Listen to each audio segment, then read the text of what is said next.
Hello America, this is Call of Duty Goddess. Today is April 23rd, 2016.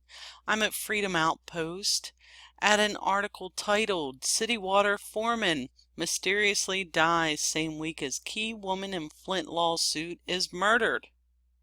That's from Tim Brown, dated April 23rd, 2016. Yes, my friends, life is stranger than fiction. While Barack Hussein Obama ignored the Colorado mine spill, he turned and condemned the Flint, Michigan water disaster, and for obvious reasons. However, a lawsuit was filed, and one of the women involved in the lawsuit now has been found murdered. This comes just days after a city water foreman died mysteriously in his home. According to his obituary, Matthew McFarlane, 43 of Otter Lake, died suddenly on April 16, 2016. According to a report, the Leeper County Sheriff's Office says that a friend discovered McFarlane inside his home and unresponsive.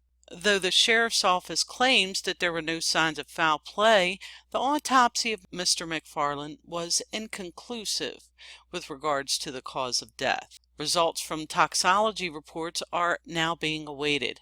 However, in another death that occurred just after McFarlane's, a woman who was at the center of the Flint water crisis was found murdered. She was found in a townhouse earlier this week, shot to death. Sasha Ivana Bell was one of the first of the growing number of people to file a lawsuit in connection with the Flint water crisis after she claimed that her child had been lead poisoned.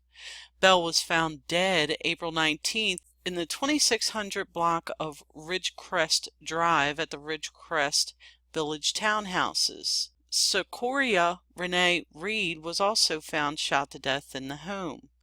An unharmed one-year-old child was also found inside of the Ridgecrest home when Bell's body was discovered and was taken into custody by Child Protective Services. Police declined to confirm if it was Bell's child discovered in the home. 2 days after Bell was murdered, 2 Michigan employees were charged in the Flint water poisoning. Interestingly enough, Governor Rick Snyder has yet to even be questioned. Truth Out reports the charges came as Michigan's Republican Governor Rick Snyder said he has not been questioned by prosecutors in connection with the crisis. Protesters have called for Governor Snyder to resign over his handling over the Flint water crisis, which began when the city's unelected emergency manager, appointed by Governor Snyder, switched the source of the city's drinking water from the Detroit system to the corrosive Flint River, and the water corroded Flint's aging pipes, causing lead to leach into the drinking water. Keep in mind that Governor Snyder used $500,000 of taxpayers' money to hire attorneys to defend himself when the lawsuits began to pile up. You're welcome, Governor Snyder.